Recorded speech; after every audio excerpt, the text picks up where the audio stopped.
Friends, मैं हूं धनंजय और आप लोग देख रहे हैं मेरा YouTube channel DK deep study. और जैसे कि आप लोगों को पता है कि यह जो है लेक्चर नंबर 2 है। और इससे पहले डॉक्टर भीमराव अंबेडकर के परिचय पे हमने वीडियो जो है बना दिया है और उसको आप लोगों ने बहुत ही ज़्यादा सपोर्ट किया, बहुत ही ज़्यादा मतलब लोगों ने देखा और ज़्यादा लोगों ने पसंद किया। ठीक है, तो आज जो है उनके जो है जो निबंध है श्रम विभाजन और जाति प्रथा ये क्या है, यह एक निबंध है और इसी निबंध का जो है फुल एक्सप्लेनेशन मैं करने वाला हूँ।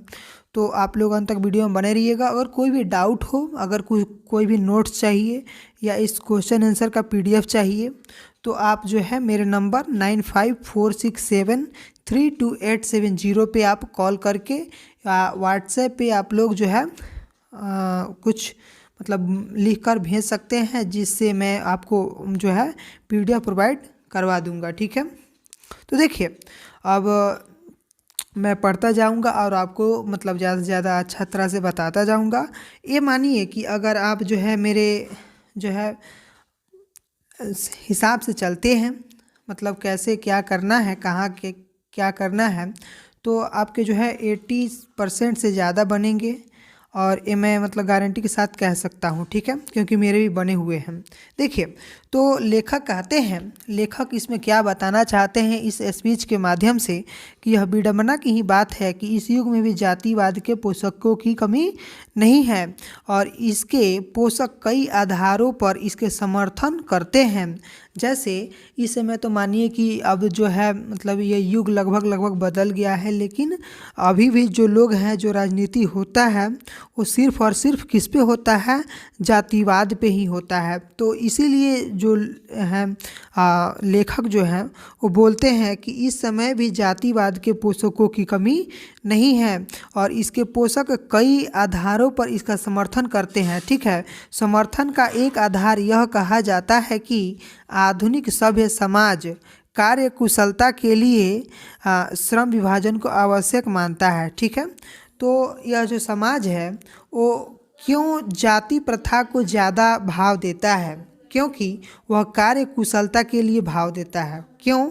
क्योंकि अगर मानिए कोई जो है, कोई मतलब मानिए लोहार है, ठीक है, लोहार जाति का है, तो इस समाज के लोगों की यह मानसिकता है, आज के लोगों की नहीं मतलब, लेकिन जब भीमराव अंबेडकर का जो काल चल रहा था उस समय जो लोग थे उनकी मानसिकता यह थी कि जैसे कोई व्यक्ति लोहार है और उसका बच्चा जो है अगर शुरू से ही अगर उस काम को करता है तो इससे क्या होता है, इससे कार्य कुशलता बच्चों में आती है या चाहे कार्य कुशलता वो करते हैं। ठीक है, तो कार्य कुशलता के लिए वो श्रम विभाजन को आवश्यक मानता है और चूँकि जाति प्रथा भी श्रम विभाजन का ही दूसरा रूप है। ठीक है ना, जाति प्रथा जो है श्रम विभाजन का दूसरा रूप है। जैसे जातियों को बांटा गया है वैसे श्रम को भी बांटा जाए तो इसका मतलब होएगा कि जो है श्रम विभाजन और जाति प्रथा एक दूसरे के विपरीत हैं। ठीक है,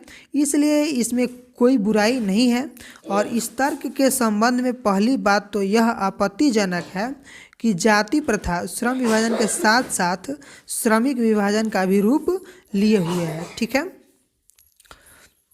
इस तर्क के संबंध में पहली बात तो यह आपत्तिजनक है कि जाति प्रथा श्रम विभाजन के साथ साथ श्रमिक विभाजन का रूप भी लिए हुए है। देखिए, इस बात को अच्छा से समझिएगा। ठीक है ना, जैसे यहाँ पे बताया गया है कि इसके तर्क में यह है कि आपत्तिजनक कौन सी बात है, मतलब इस जाति प्रथा में आपत्तिजनक बात ये है कि इसमें आपत्तिजनक क्या बात है कि यह जैसे मतलब कोई पंडित है, ठीक है ना, कोई पंडित है और कोई क्या है, कोई जो है भूमिहार है, चाहे या कोई मतलब जो है कम जाति का है, ठीक है ना, कम मतलब छोटी जाति का है। तो अगर जैसे मतलब वो भी इंसान है और यह भी इंसान है, ठीक है ना, यह भी जो क्या है, यह भी इंसान है और यह भी क्या है, दोनों इंसान ही है, लेकिन दोनों के श्रम के बंटवारे हो जाने से या जाति के बंटवारे हो जाने से लोगों में भी विभाजन यानी ऊंच नीच की भावना जो है प्रज्वलित होती है और लोग मतलब छोटे को नीच भावना से और ऊंचे को जो है बहुत ही ज़्यादा सम्मान देने लगते हैं। तो यह भी जो है जाति प्रथा का जो है क्या है कि श्रम विभाजन का रूप लिए हुए है। ठीक है, श्रम विभाजन निश्चय ही सभ्य समाज की आवश्यकता है। श्रम मतलब इनका भी मतलब लेखक भी जो है वो श्रम विभाजन को आवश्यक मानते हैं। ठीक है ना, श्रम का अगर विभाजन हो जाए तो मतलब निपुणता हासिल होगी। ठीक है ना, श्रम विभाजन निश्चय ही सभ्य समाज की आवश्यकता है, परंतु किसी भी सभ्य समाज में श्रम विभाजन की व्यवस्था श्रमिकों के विभिन्न वर्गों के अवास्तविक विभाजन नहीं करती। भारत की जाति प्रथा की एक और विशेषता यह है कि जाति प्रथा की एक और जो है विशेषता यह है कि यह श्रमिकों का अस्वाभाविक जो है विभाजन ही नहीं करती, बल्कि विभाजित वर्गों को एक दूसरे से नीचा ऊंचा का करार देती है। मैंने जैसे बताया ऊपर कि यह नीचा ऊंचा का करार देती है। ठीक है ना, अगर श्रम विभाजन हो जाता है तो यह नीचा और ऊंचा का यानी छोटे बड़े, अमीर गरीब, ठीक है ना, छूत अछूत, ठीक है ना, ये सब भावनाएं मतलब लोगों में पैदा होती हैं और लोग एक दूसरे को हीन भावना से देखने लगते हैं। ठीक है, जो कि विश्व के किसी भी समाज में नहीं पाया जाता है। ठीक है, जाति प्रथा को यदि श्रम विभाजन मान लिया जाए तो यह अस्वाभाविक विभाजन नहीं है, क्योंकि यह मनुष्य की रुचि पर आधारित नहीं है। ठीक है ना, श्रम विभाजन को अगर आवश्यक मान लिया जाए फिर भी यह गलत है। ठीक है ना, क्योंकि यह मनुष्य की रुचि पर आधारित नहीं है। किसी को जो है मतलब किसी को दूसरे काम में रुचि है, लेकिन ज़बरदस्ती उस जाति के होने के कारण आप उसको उसी काम को करने के लिए बाध्य कर रहे हैं, यह मतलब जो है मनुष्य की रुचि पर आधारित नहीं है। ठीक है ना, कुशल व्यक्ति या सक्षम श्रमिक समाज का निर्माण करने के लिए यह आवश्यक है कि हम व्यक्तियों की क्षमता इस सीमा तक विकसित करें जिससे वह अपने पेशा या कार्य का चुनाव स्वयं कर सके। मतलब अंबेडकर के अनुसार समाज ऐसा होना चाहिए जो अपने चुनाव मतलब अपने कार्य का चुनाव, अपने पेशे का चुनाव खुद कर सके। ठीक है ना, इस सिद्धांत के विपरीत जाति प्रथा का दूषित सिद्धांत क्या है कि इससे मनुष्य को प्रशिक्षण अथवा उसकी निजी क्षमता का विचार किए बिना दूसरे ही दृष्टिकोण जैसे माता पिता के सामाजिक स्तर के अनुसार जो है पहले से ही मतलब अभी जो है अभी जो बच्चा जो होता है अभी गर्भ में ही रहता है, तभी से उसका जो है पेशा निर्धारित कर दिया जाएगा कि जो अगर लड़का होएगा तो ये जो है मतलब लोहार के घर होएगा तो ये जो लोहा पीटने वगैरह के बढ़ई का काम करेगा। ठीक है, अगर वो ब्राह्मण के घर पैदा होता हो तो क्या करेगा, वो मतलब पंडितई का काम करेगा। ठीक है, जिससे वह अपने पेशा का कार्य का चुनाव नहीं कर सकता है। ठीक है, और ये समाज में एक कुरीतियाँ हैं कि यह जो है मतलब मनुष्य के गर्भधारण के समय ही पेशा का निर्धारण कर देती है। ठीक है, अब दूसरे स्टेप में जाति प्रथा पेशे का दोषपूर्ण पूर्व निर्धारण ही नहीं करती, बल्कि मनुष्य को जीवन भर के लिए एक पेशे में बांध भी देती है।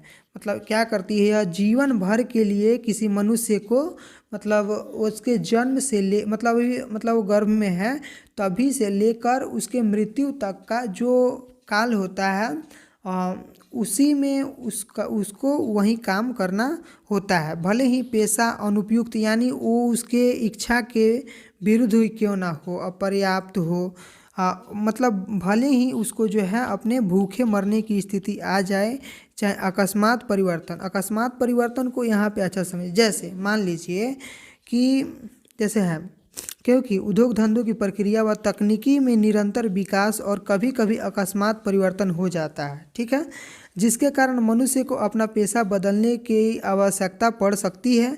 यदि प्रतिकूल परिस्थितियों में मनुष्य को अपना पेशा बदलने की स्वतंत्रता न हो तो उसके भूखे मरने के अलावा क्या चारा रह जाता है। ठीक है ना, तो यहाँ पे अकस्मात परिवर्तन का मतलब ये होता है कि जैसे मानिए अकस्मात परिवर्तन का मतलब ये होता है कि जैसे मतलब मानिए बचपन से ही अगर कोई व्यक्ति मिट्टी का घड़ा बनाता है, ठीक है, बचपन से ही क्या करता है, वो मिट्टी का घड़ा बनाता है। ठीक है, अभी तो वो मतलब क्या करता है, वो तो मतलब मानिए 25 वर्ष का हो गया या 30 वर्ष का हो गया। ठीक है, वो बचपन से ही यही काम को सीखा है। किसके चलते? जाति प्रथा के चलते एक ही काम को वो मतलब अभी तक सीख पाया है। ठीक है, तो जिसके कारण अगर कभी अकस्मात मतलब मानिए 40 वर्ष का वो हो गया, अब अचानक क्या हो कि घड़ा जो है मशीन से बनने लगा। ठीक है, तो उसको जो है हाथ से बना घड़ा कोई नहीं पसंद करेगा, तो इसको क्या करना पड़ेगा, मशीन को चलाने के लिए सीखना पड़ेगा। लेकिन अगर वो पहले से ही क्या करे, उस काम को करता रहे, तो चाहे उसकी इच्छा के अनुसार काम मिले तो उस काम को अच्छा से कर सकता है। तो अकस्मात परिवर्तन का सीधा सा मतलब ये है कि मानिए कि कोई जो व्यक्ति है वो संलिप्त है एक कार्य में, लेकिन अकस्मात परिवर्तन हो जाए, तकनीकीकरण हो जाए, कोई फैक्ट्री लग जाए उस चीज़ की, तो फिर उसका धंधा जो है चौपट हो जाता है। यही है अकस्मात परिवर्तन, जिसके कारण मनुष्य को अपना पेशा बदलने की आवश्यकता पड़ सकती है। और यदि प्रतिकूल परिस्थितियों में मनुष्य को अपना पेशा बदलने की स्वतंत्रता न हो तो इसके लिए भूखे मरने के अलावा कोई चारा नहीं रहता है। ठीक है ना। हिंदू धर्म की जाति प्रथा किसी भी व्यक्ति को ऐसा पेशा चुनने की अनुमति नहीं देती है जो उसका पैतृक पेशा न हो, भले ही वह उसमें पारंगत हो, यानी वो उसमें मतलब काम कर सकता हो या चाहे नहीं कर सकता हो, लेकिन वो उसे क्या करना पड़ेगा, उसको उस पेशे को ही करना पड़ेगा। ठीक है ना। उसके बाद जो है इस प्रकार पेशा परिवर्तन की अनुमति न देकर जाति प्रथा जो है भारत में बेरोजगारी का प्रमुख कारण है। ठीक है ना। मतलब जो है अंबेडकर साहब मानते हैं कि जो भारत में बेरोजगारी होती है मतलब जाति को लेकर के, वो इसी कारण होती है क्योंकि किसी व्यक्ति को अपना इच्छा अनुसार जो है पेशा चुनने का मतलब वो अधिकार नहीं होता है। ठीक है, उस समय के ज़माने में होता था, लेकिन इस समय नहीं है। ठीक है ना, लगभग 9 के बराबर है। उसके बाद जो है इस प्रकार हम देखते हैं कि श्रम विभाजन की दृष्टि से भी जाति प्रथा गंभीर दोषों से युक्त है। जाति प्रथा का श्रम विभाजन मनुष्य की स्वेच्छा पर निर्भर नहीं रहता, मनुष्य की व्यक्तिगत भावना तथा व्यक्तिगत रुचि का इसमें कोई स्थान अथवा महत्व नहीं रहता। इस आधार पर हमें यह स्वीकार करना पड़ेगा कि आज के उद्योगों में गरीबी और उत्पीड़न इतनी बड़ी समस्या नहीं जितनी यह बहुत से लोग निर्धारित कार्य को अरुचि के साथ यानी बिना रुचि के उस काम को व्यवस्था पूर्वक कर रहे हैं। ऐसी स्थिति स्वभावतः मनुष्य को दुर्भावना से ग्रस्त और टालू काम मानिए अगर किसी को जो है उस काम में जो है मन नहीं लगता है तो टालते हुए काम करेगा, उस काम को अच्छे से नहीं कर पाएगा, जिसके कारण उसके पास पैसा नहीं होगा और वो जो है बेरोजगारी पे बेरोजगारी उसका बढ़ते जाएगा। ठीक है। उसके बाद देखिए, ऐसी स्थिति में जहां काम करने वाले का न दिल लगता हो न दिमाग, ऐसी कुशलता कैसे प्राप्त की जा सकती है।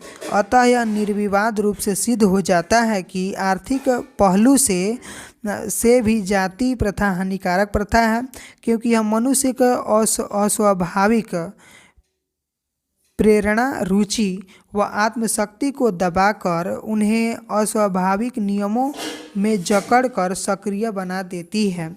अब मैं समस्या के रचनात्मक पहलू को लेता हूँ। ठीक है, अब अंबेडकर साहब जो है इसके जो है रचनात्मक पहलू को लेते हैं और मेरे द्वारा जाति प्रथा की आलोचना सुनकर आप मुझसे यह प्रश्न पूछना चाहेंगे कि यदि मैं जातियों के विरुद्ध हूँ तो फिर मेरी दृष्टि में जो है आदर्श समाज क्या है। ठीक है ना, यानी लेखक की दृष्टि में जो है आदर्श समाज क्या होने वाला है। तो लेखक का उत्तर होगा कि मेरा उत्तर होगा कि मेरा आदर्श समाज स्वतंत्रता, समानता और भ्रातृत्व यानी भाईचारे पर आधारित होगा।